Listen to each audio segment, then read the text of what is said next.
Hello and welcome to Indus News, live from Islamabad. I'm Meher Sher and these are the headlines.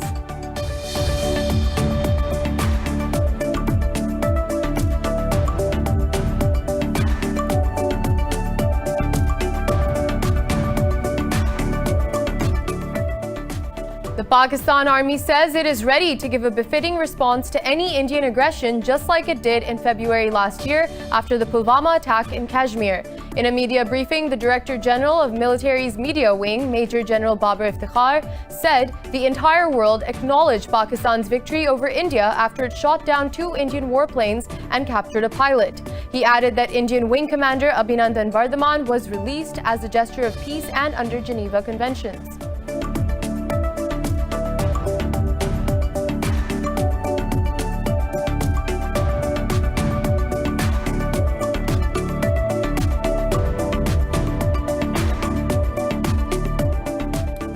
In France, at least 3 people have been killed and several others injured in a knife attack in the southern city of Nice. Nice Mayor Christian Estrosi says a suspect has been detained in the incident near Notre Dame Church.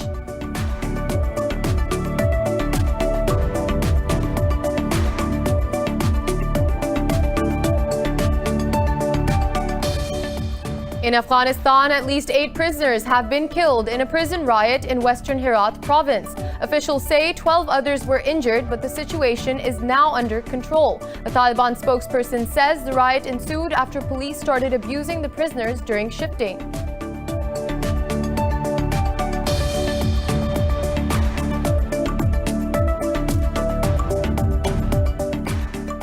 France and Germany have imposed a second national lockdown after a record spike in COVID-19 cases. India reported 517 deaths overnight, with the death toll crossing 120,000. The country's total number of infections has crossed 8 million. In Pakistan, the virus has claimed 16 lives overnight, with the death toll rising to 6,775. Globally, 1.17 million people have lost their lives to the virus, while nearly 44.5 million have been infected.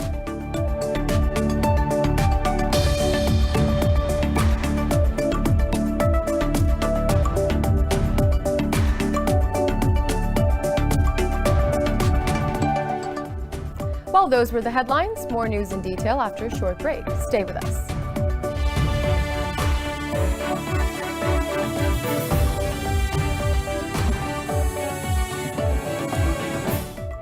Welcome back, and now for the news in detail. The Pakistan Army says it is ready to give a befitting response to any Indian aggression, just like it did in February last year after the Pulwama attack in Kashmir. In a media briefing, the Director General of Military's Media Wing, Major General Babar Iftikhar, said the entire world acknowledged Pakistan's victory over India after it shot down 2 Indian warplanes and captured a pilot. He added that Indian Wing Commander Abhinandan Vardhaman was released as a gesture of peace and under Geneva Conventions. Major General Babar Iftikhar said the armed forces are keeping a watchful eye on the regional security situation. Earlier, Prime Minister Imran Khan and Army Chief General Qamar Javed Bajwa discussed the country's security situation during a meeting in Islamabad.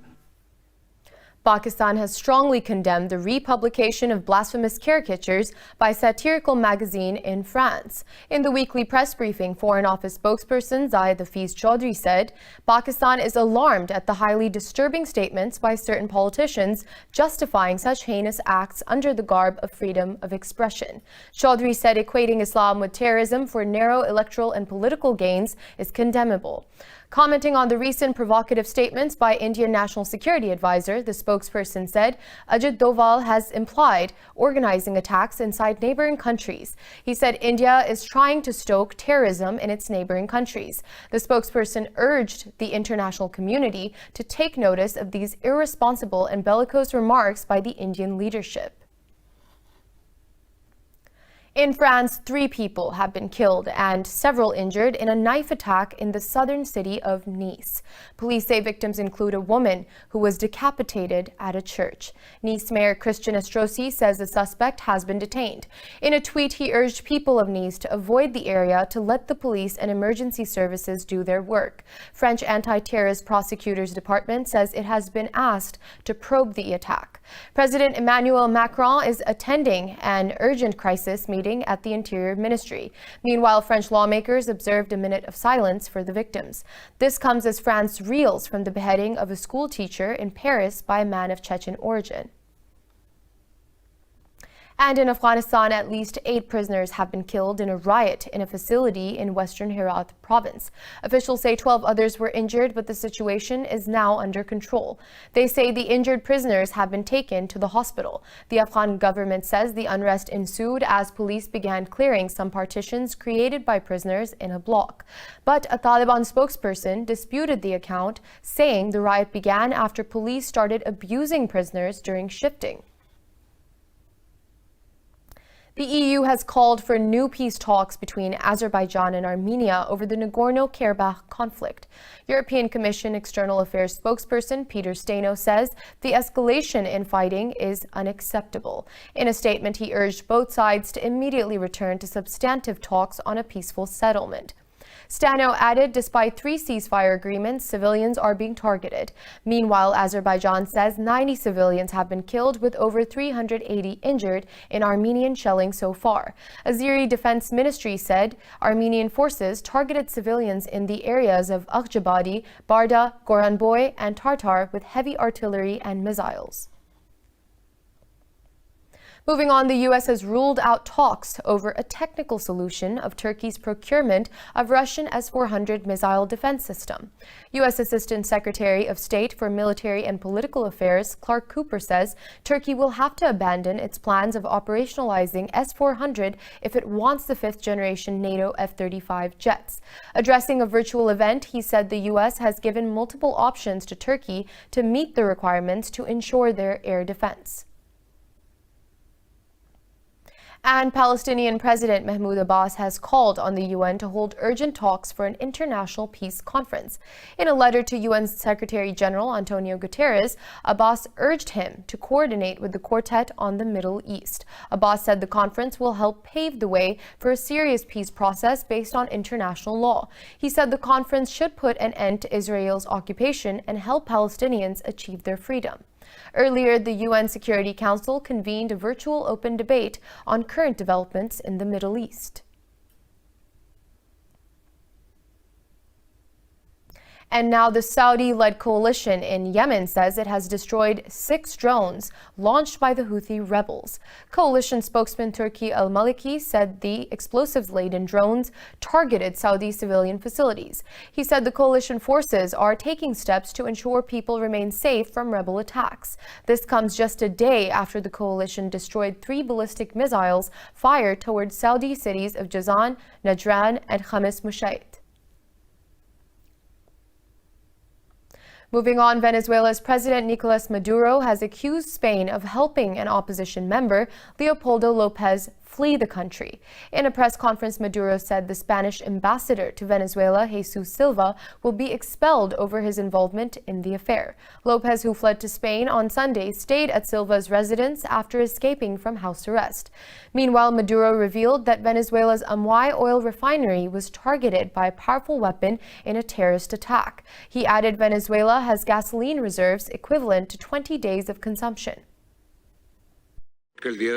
Yesterday, the Amuay refinery was attacked with a powerful weapon, a powerful long weapon that we are investigating to determine what type of weapon it was, one of the most important refineries in Venezuela and Latin America. They wanted to cause a total explosion at the Amuay refinery. They demolished a tower with a level of thickness in steel that is superior to a war tank. Talking about the upcoming National Assembly election, Maduro said over 300 foreign observers will monitor the December 6th polls. And now moving on, France and Germany have imposed a second national lockdown after a record spike in COVID-19 cases. India reported 517 deaths overnight, with the death toll crossing 120,000. The country's total number of infections has crossed 8 million. Globally, 1.17 million people have lost their lives to the virus, while nearly 4.5 million have been infected. More in the following report.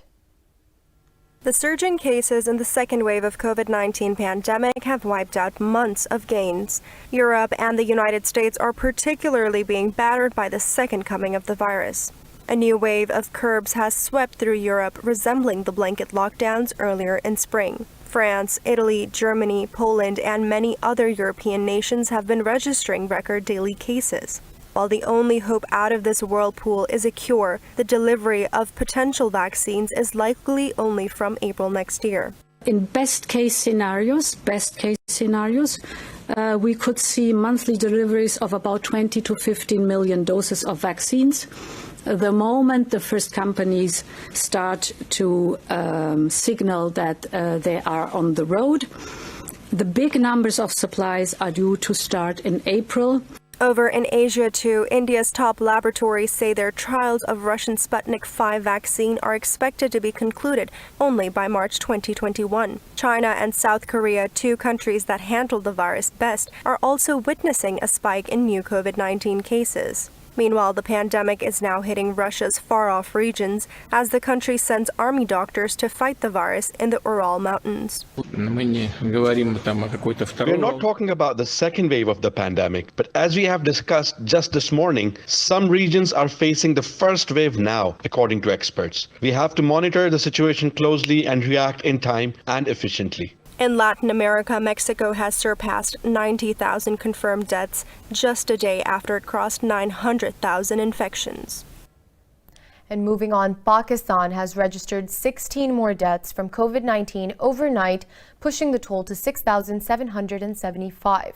The health ministry says 908 people have tested positive for the virus in the last 24 hours. The ministry said there are 11,695 active cases in the country. It added 624 COVID-19 patients across the country are in a critical condition. It said out of over 331,000, more than 312,000 people have recovered so far. Meanwhile, the National Command and Operations Center has made it mandatory to wear face masks in public spaces. It said all commercial areas, including shopping malls and restaurants, will close by 10 p.m. local time. Pakistan's Council of Islamic Ideology has approved the construction of a new temple in Islamabad. In a ruling, the council said Islamic law allows minorities a place of worship. Prime Minister Imran Khan had promised $600,000 for the temple's construction. The ruling has left an open possibility that money can be distributed among Hindu communities to use as they see fit. It is expected that Prime Minister Imran Khan will give a formal order to allow the temple's construction. Member of Parliament and Hindu leader Lal Malhi has praised the ruling of the Islamic Council. About 3,000 Hindus live in the country's capital city of Islamabad. We'll be back with more news after a short break. Stay with us.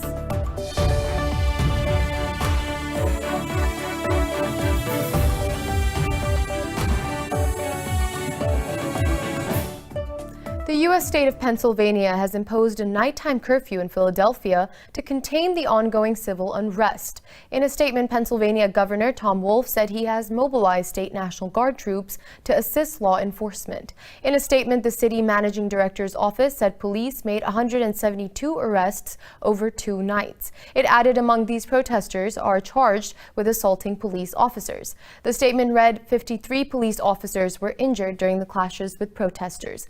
Black Lives Matter protests reignited in the city after police fatally shot a black person allegedly armed with a knife. The U.S. has warned American citizens in the UAE and Saudi Arabia against potential terror attacks. In a statement, the U.S. Embassy in Dubai said it has reports that terrorist groups can attack its citizens and interests. It asked Americans in the region to remain alert. The U.S. Embassy in the Saudi capital, Riyadh, also warned American citizens of the possibility of missile or drone attacks. This coincides with an escalation of attacks by Yemen's Houthi rebels against the kingdom. And moving on, in Vietnam, at least 31 people have been killed as Typhoon Molave thrashed the Southeast Asian country's coastline. Around 48 others are missing in landslides triggered by torrential rains from the typhoon. The landslides, which hit remote areas in the central province of Quang Nam, killed 19 people. State media said 12 fishermen died at sea. The government says it has deployed hundreds of soldiers and heavy machinery to search for survivors. In a statement, Deputy Prime Minister Trin Din Dong said bad weather was hampering rescue efforts. The typhoon has left millions of people without electricity and damaged 56,000 houses so far. Molave has weakened to a tropical depression after making landfall and is expected to reach Laos later today. And in the U.S., Hurricane Zeta has slammed the state of Louisiana with winds of up to 175 kilometers per hour, bashing the Gulf Coast up to Mississippi. Officials forecast life-threatening conditions as a 55-year-old man died after being electrocuted by a downed power line.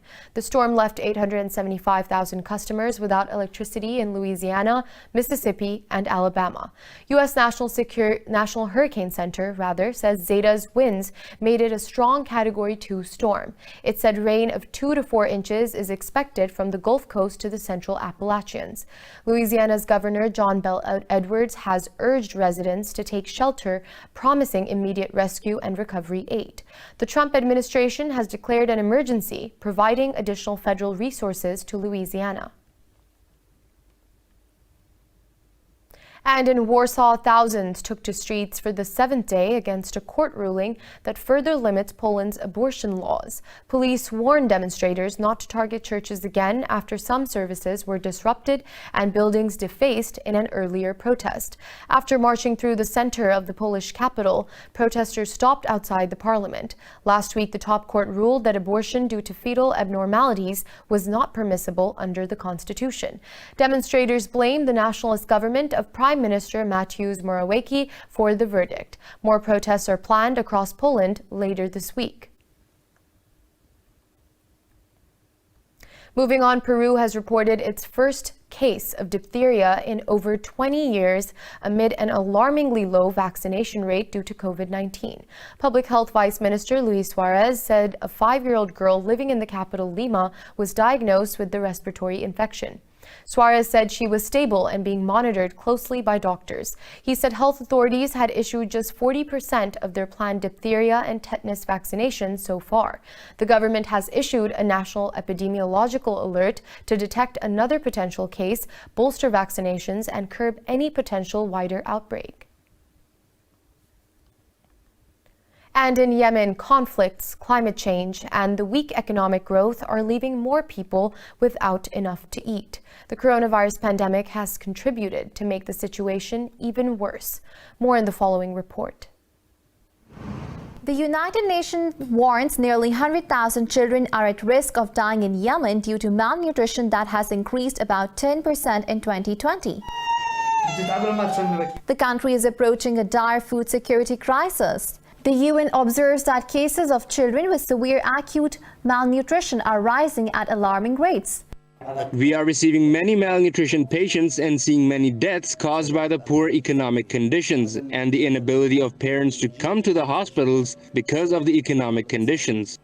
The UN describes this as the world's largest humanitarian crisis, with 80% of the population reliant on humanitarian aid. We call upon the United Nations to break the siege for our children and so that we can live in peace. Our children are dying and falling ill and they have done nothing wrong. The whole world is conspiring against Yemen and against us and our children. Despite a difficult operating environment, humanitarians continue to work across Yemen. According to a report, if acute malnutrition is left untreated, around 20 to 30% of children will die each year. And in Australia, scientists say they have discovered a coral reef that exceeds the height of the Empire State Building and the Eiffel Tower. More in the following report. A team of scientists from James Cook University, led by Dr. Robin Bayman, found a coral reef on the Great Barrier Reef. Bayman said it was the first detached reef of this size to be discovered in over 120 years. So we know that the base of it is around 1.5 kilometres long. It's nearly exactly 500 metres tall, so it's far higher than Sydney Tower or the Eiffel Tower, or the Empire State Building. They look quite tiny next to it. It comes up to quite a point. It's very blade-like in plan view. The top of it, the shallowest part of it, is about 300 metres wide and about 50 metres across. The scientists filmed their mountain climb of the new reef using the underwater robot Sebastian. The collected marine samples will be placed in the Queensland Museum and the Museum of Tropical Queensland. We didn't see any evidence of bleaching or even damage from that bleaching event. That's not to say it hasn't occurred, but to our eyes, here we are 4 years later, what we saw instead was quite a thriving coral reef and sponge community, probably more fish than we've seen on any of the other ROV dives, a real blizzard of fish over the summit. The discovery comes after a study said the Great Barrier Reef has lost more than half its coral in the last 3 decades. It was listed as World Heritage by UNESCO in 1981 and called the most extensive and spectacular coral reef ecosystem on the planet.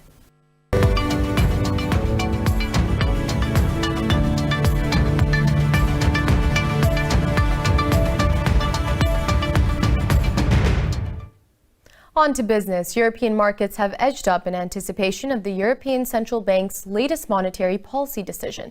The European stock 600 has moved a fraction above the flat line. London's FTSE 100 and Italy's FTSE MIB have also edged up fractionally. Frankfurt's DAX is leading the gains after adding over 0.5%. The CAC 40 in Paris has moved up marginally. Earlier, all Asian bourses edged lower with the exception of mainland Chinese stocks. The European Central Bank says new COVID-19 restrictions have increased the risk of a double dip in recession in the zone. Bank supervisor Kirsten Jochnik said the baseline scenario of recession cannot be taken for granted. She said the new curbs have increased uncertainty for households, corporates, and banks alike. A new wave of blanket lockdowns has swept through many nations of Europe as COVID-19 pandemic batters the region.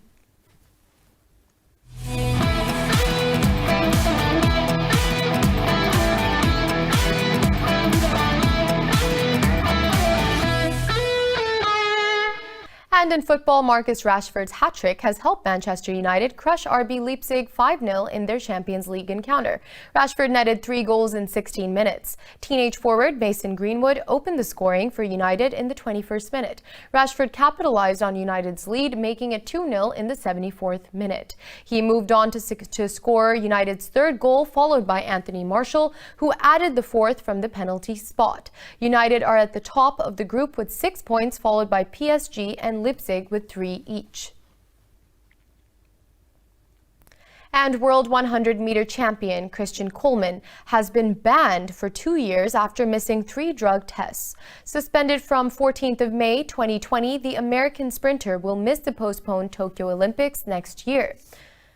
In a statement, the Athletics Integrity Unit said Coleman can appeal the decision to the Court of Arbitration for Sport. 2-time world champion has 30 days to file an appeal. Coleman won 100-meter gold at the World Championships in Doha in 2019. He was provisionally suspended in June after missing the 3rd test in December 2019. 3 whereabouts failures in a 12-month period can result in a ban of up to 2 years.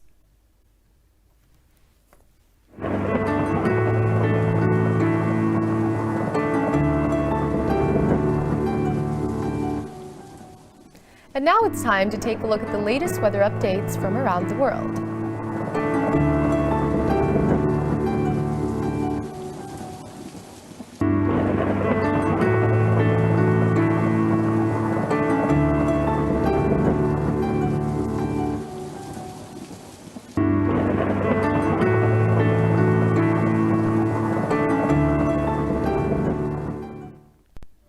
For the latest updates, you can follow us on social media at indus.news.